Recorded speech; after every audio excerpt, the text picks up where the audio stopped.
Hi guys, and welcome to our Los Angeles English School YouTube channel. My name is Helen, and in this video you have a great opportunity to practice a complete IELTS listening test. So if you are preparing for your IELTS exam, make sure to grab a sheet of paper so that you can take notes on your answers and you can write the numbers of the questions and your answers there. And watch this video till the end so that you have the overall picture and you can calculate your overall band score.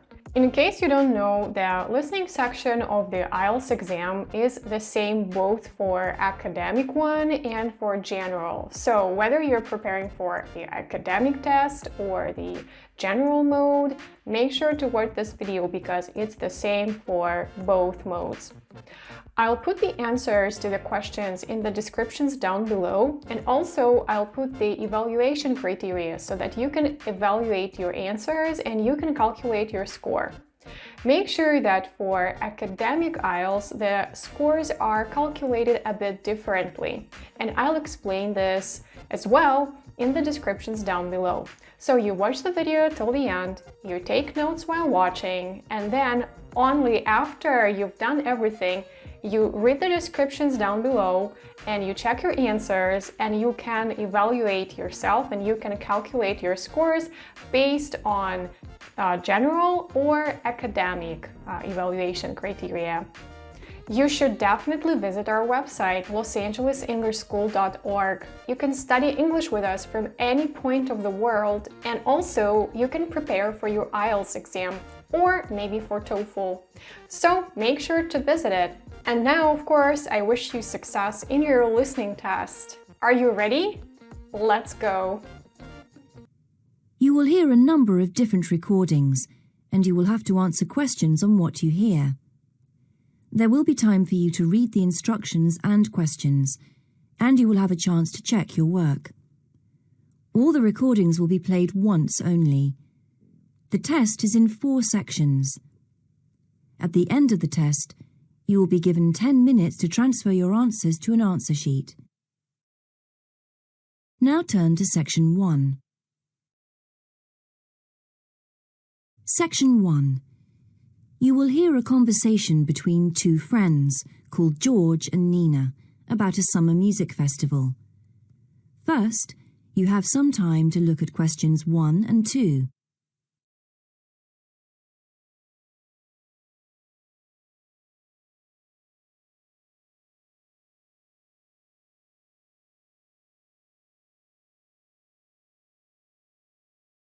You will see that there is an example that has been done for you.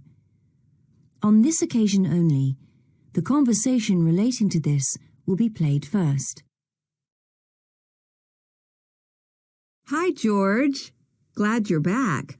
Loads of people have phoned you. Really? I felt just like your secretary. Sorry. I went into the library this afternoon to have a look at a newspaper and I came across something really interesting. What? A book? No, a brochure from a summer festival, mainly Spanish music. Look, I've got it here. George says that he found a brochure from a festival, so B has been circled as the answer. Now we shall begin. You should answer the questions as you listen, because you will not hear the recording a second time. Listen carefully and answer questions 1 and 2. Hi, George. Glad you're back. Loads of people have phoned you. Really? I felt just like your secretary. Sorry. I went into the library this afternoon to have a look at a newspaper and I came across something really interesting. What? A book? No, a brochure from a summer festival, mainly Spanish music. Look, I've got it here. Spanish music? I really love the guitar. Let's have a look. So what's this group, Guittarini? They're really good. They had a video with all the highlights of the festival at a stand in the lobby to the library, so I heard them. They play fantastic instruments, drums and flutes and old kinds of guitars. I've never heard anything like it before. Sounds great. Okay, shall we go then? Spoil ourselves? Yes, let's.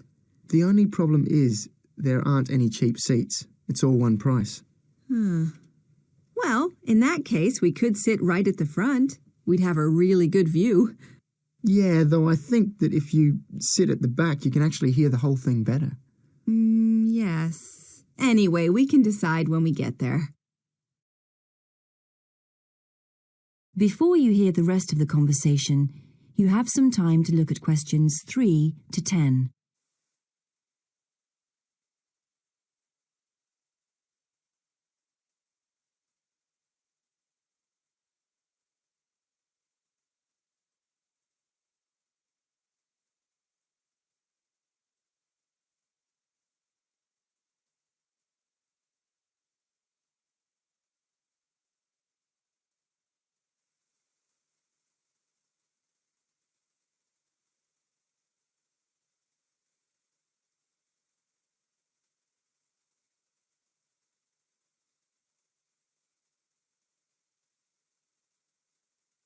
Now listen and answer questions 3 to 10.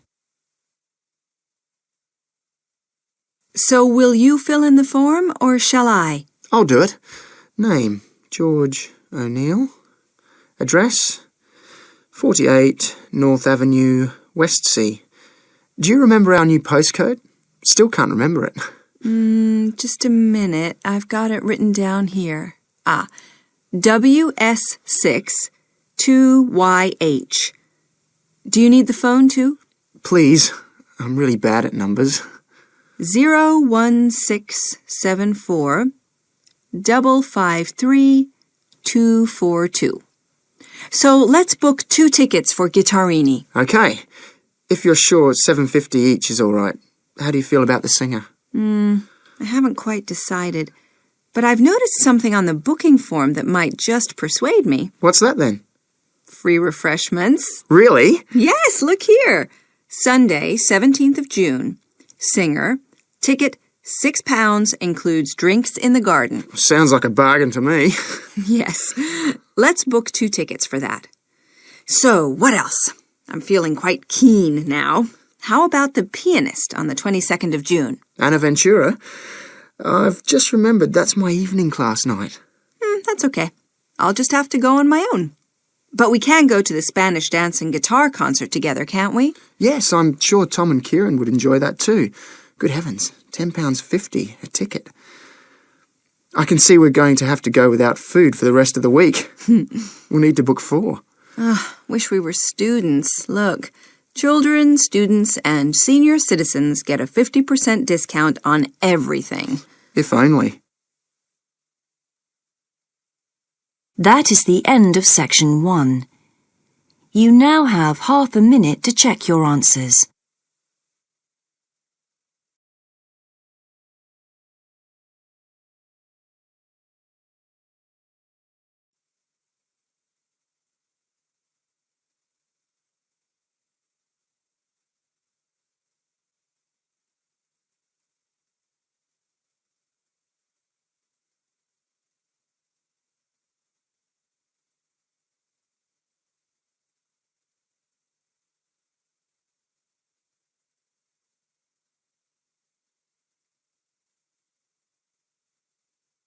Now turn to section 2.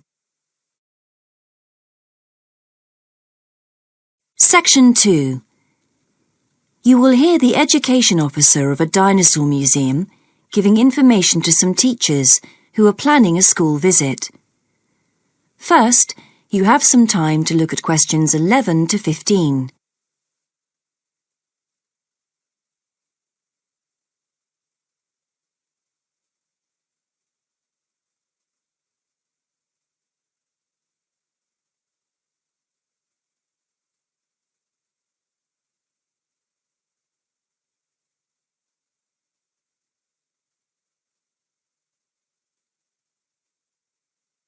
Now listen carefully and answer questions 11 to 15. Hello, and thank you for asking me to your teachers' meeting to talk about the Dinosaur Museum and to tell you a bit about what you can do with your students there. Well, let me give you some of the basic information first.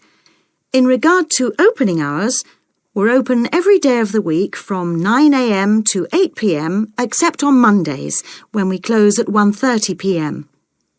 And in fact, the only day in the year when we're closed is on the 25th of December. You can book a guided tour for your school group any time that we're open. If you bring a school group to the museum, when you arrive, we ask you to remain with your group in the car park. One or more of the tour guides will welcome you there and brief you about what the tour will be about. We do this there because our entrance is quite small and we really haven't got much room for briefing groups in the exhibition area. As far as the amount of time you'll need goes, if you bring a school group, you should plan on allowing a minimum of 90 minutes for the visit. This allows 15 minutes to get on and off the coach, 45 minutes for the guided tour, and 30 minutes for after-tour activities. If you're going to have lunch at the museum, you will of course have to allow more time. There are 2 cafes in the museum with seating for 80 people. If you want to eat there, you'll need to reserve some seating, as they can get quite crowded at lunchtime. Then, outside the museum at the back, there are tables, and students can bring their own lunch and eat it there in the open air. Before you hear the rest of the talk, you have some time to look at questions 16 to 20.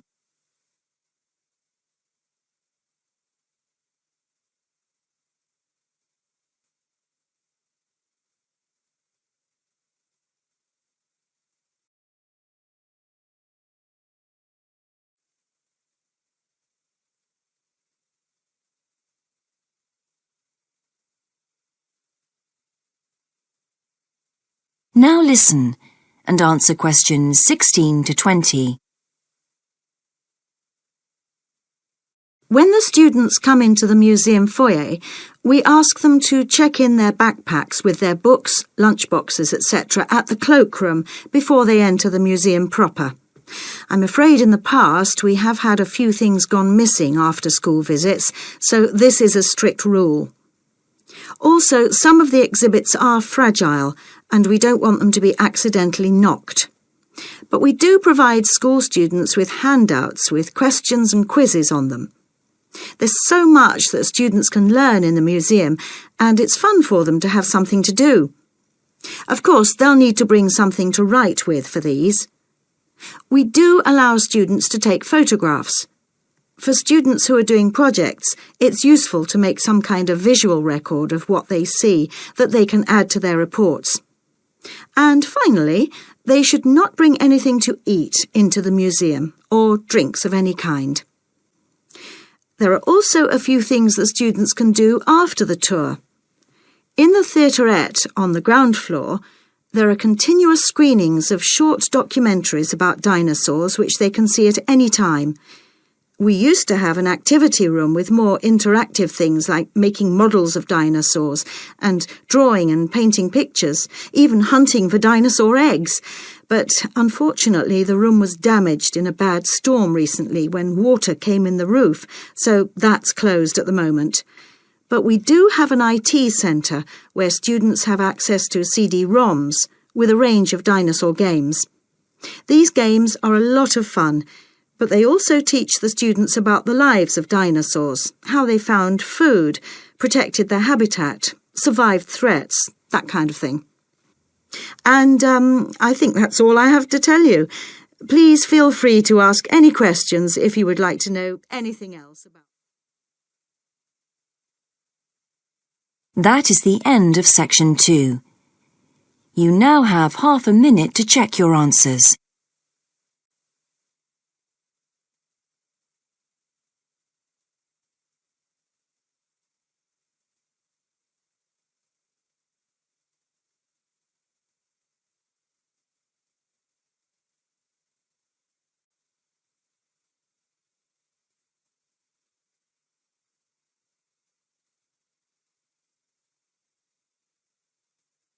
Now turn to section 3.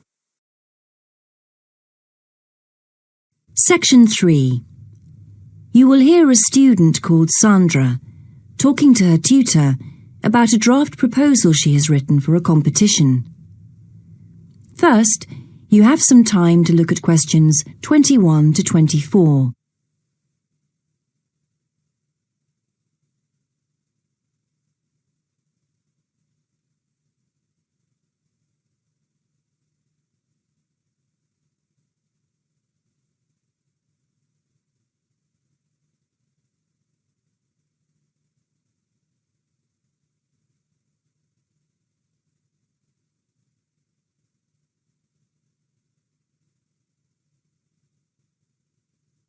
Now listen carefully and answer questions 21 to 24. Right, Sandra. You wanted to see me to get some feedback on your group's proposal, the one you're submitting for the Geography Society field trip competition. Uh-huh. I've had a look through your proposal, and I think it's a really good choice. In fact, I only have a few things to say about it, but even in an outline document like this, you really have to be careful to avoid typos and problems with layout in the proposal, and even in the contents page. So read it through carefully before submitting it, okay? Will do. And I've made a few notes on the proposal about things which could have been better sequenced. Okay. As for the writing itself, I've annotated the proposal as and where I thought it could be improved. Generally speaking, I feel you've often used complex structures and long sentences for the sake of it, and as a consequence, although your paragraphing and inclusion of subheadings help, it's quite hard to follow your train of thought at times. Oh. So, cut them down a bit, can you? Really? Yes, and don't forget simple formatting like numbering. Didn't I use page numbers? I didn't mean that. Look, you've remembered to include headers and footers, which is good, but listing ideas clearly is important. Number them or use bullet points, which is even clearer. Then you'll focus the reader on your main points. I thought your suggestion to go to the Navajo Tribal Park was a very good idea. No, I've always wanted to go there. My father was a great fan of cowboy films and the Wild West, so I was subjected to seeing all the epics, many of which were shot there. As a consequence, it feels very familiar to me, and it's awesome, both geographically and visually. So it's somewhere I've always wanted to visit. The subsequent research I did and the online photographs made me even keener. Before you hear the rest of the conversation, you have some time to look at questions 25 to 30.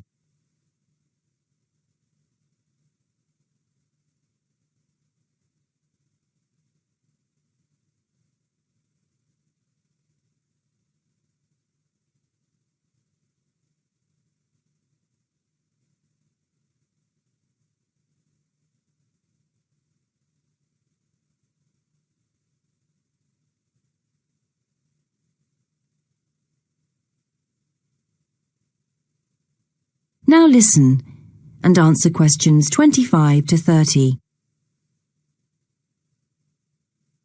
Interesting. Right, let's look at the content of your proposal now. Did you find it comprehensive enough? Well, yes and no.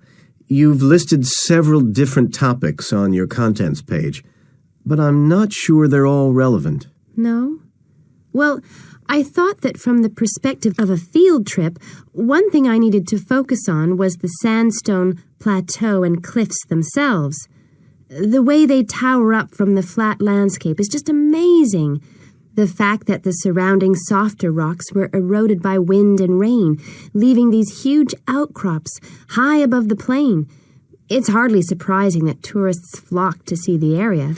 Well, yes, I'd agree with including those points. And then the fact that it's been home to Native American Navajos and all the social history that goes with that. The hardships they endured trying to save their territory from the invading settlers. Their culture is so rich. All those wonderful stories. Well, I agree it's interesting, but it's not immediately relevant to your proposal, Sandra. So, at this stage, I suggest you focus on other considerations. I think an indication of what the students on the trip could actually do when they get there should be far more central, so that certainly needs to be included and to be expanded upon. And I'd like to see something about the local wildlife and vegetation, too. Not that I imagine there's much to see. Presumably the tourist invasion hasn't helped. Okay, I'll do some work on those two areas as well. But you're right, there's not much apart from some very shallow-rooted species. Although it's cold and snowy there in the winter, the earth is baked so hard in the summer sun that rainwater can't penetrate. So it's a case of flood or drought, really. So I understand. Now, before we look at everything in more detail, I've got a few factual questions for you. It would be a good idea to include the answers in your finished proposal, because they're missing from your draft. Fine. So you mentioned the monoliths and the spires, which was good. But what area does the tribal park cover? Do you know? 12,000 hectares, and the plain is at about 5,850 meters above sea level. Larger than I expected. Okay, where's the nearest accommodation? That's a practical detail that you haven't included. Have you done any research on that? Yes. There's nowhere to stay in the park itself, but there's an old trading post called Goulding quite near. All kinds of tours start from Goulding, too. What kind of tours? Well, the most popular are in four-wheel drive Jeeps, but I wouldn't recommend hiring those. I think the best way to appreciate the area would be to hire horses instead and trek around on those. Biking is not allowed, and it's impossible to drive around the area in private vehicles. The tracks are too rough. Okay. Lastly, what else is worth visiting there? There are several caves, but I haven't looked into any details. I'll find out about them. Okay, good. Now what I'd like to know is more about... That is the end of section 3. You now have half a minute to check your answers.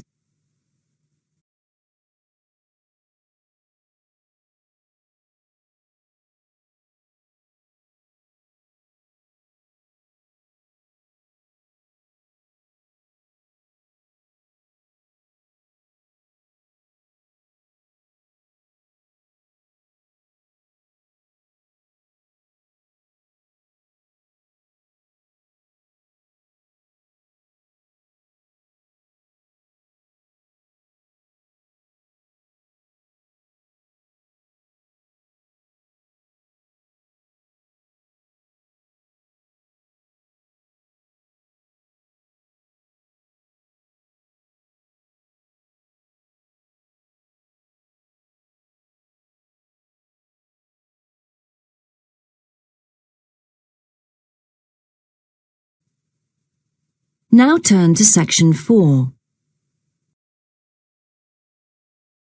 Section 4. You will hear a lecturer's introduction to a geography module. First, you have some time to look at questions 31 to 40.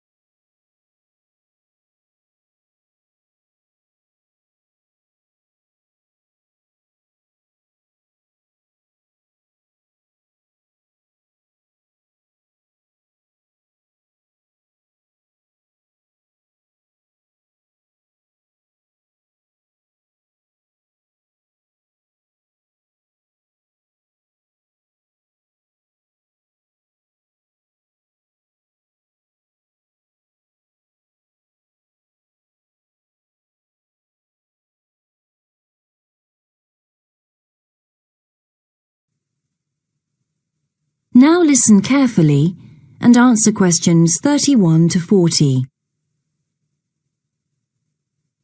So, welcome to your introductory geography lecture. We'll begin with some basics.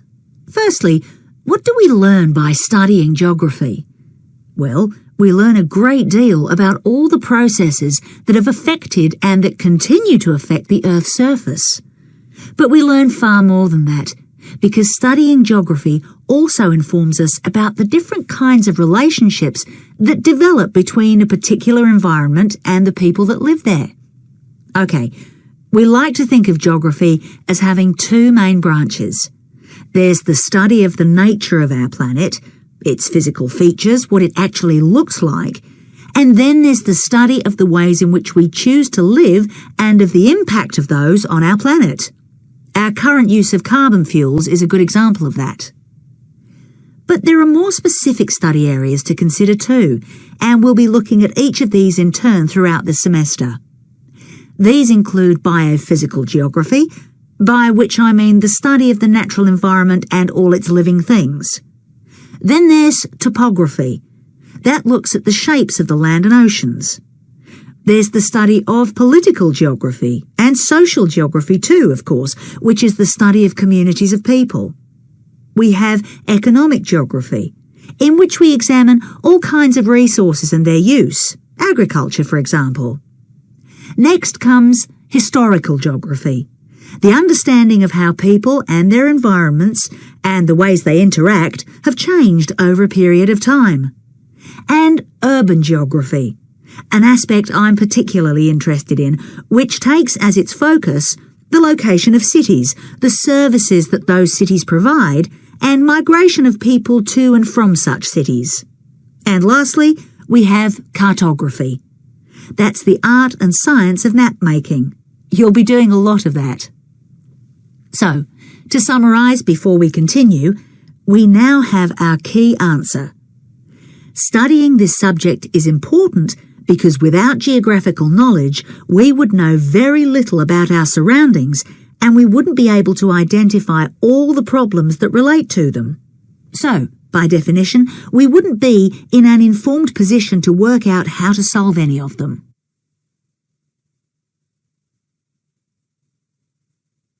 Okay, now for some practicalities. What do geographers actually do? Well, we collect data to begin with. You'll be doing a lot of that on your first field trip. How do we do this? There are several means. We might, for example, conduct a census, count a population in a given area perhaps. We also need images of the Earth's surface which we can produce by means of computer generation technology or with the help of satellite relays. We've come a very long way from the early exploration of the world by sailing ships, when geographers only had pens and paper at their disposal. After we've gathered our information, we must analyse it. We need to look for patterns, most commonly those of causes and consequences. This kind of information helps us to predict and resolve problems that could affect the world we live in. But we don't keep all this information confidential. We then need to publish our findings so that other people can access it and be informed by it. And one way in which this information can be published is in the form of maps. You'll all have used one at some stage of your life already. Let's consider the benefits of maps from a geographer's perspective. Maps can be folded and put in a pocket and can provide a great store of reference when they're collected into an atlas. They can depict the physical features of the entire planet if necessary, or just a small part of it in much greater detail. But there is a drawback. You can't exactly replicate something that is three-dimensional, like our planet, on a flat piece of paper, because paper has only 2 dimensions. And that means there'll always be a certain degree of distortion on a map. It can't be avoided.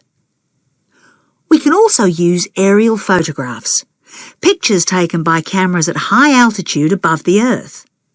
These are great for showing all kinds of geographical features that are not easy to see from the ground. You can easily illustrate areas of diseased trees, or how much traffic is on the roads at a given time, or information about deep seabeds, for example. Then there are Landsats. These are satellites that circle the Earth and transmit visual information to computers at receiving stations. They circle the Earth several times a day and can provide a massive information. You'll all be familiar with the information they give us about the weather, for example. So, what we're going to do now is look at a short presentation in which you'll see all these tools. That is the end of section 4. You now have half a minute to check your answers.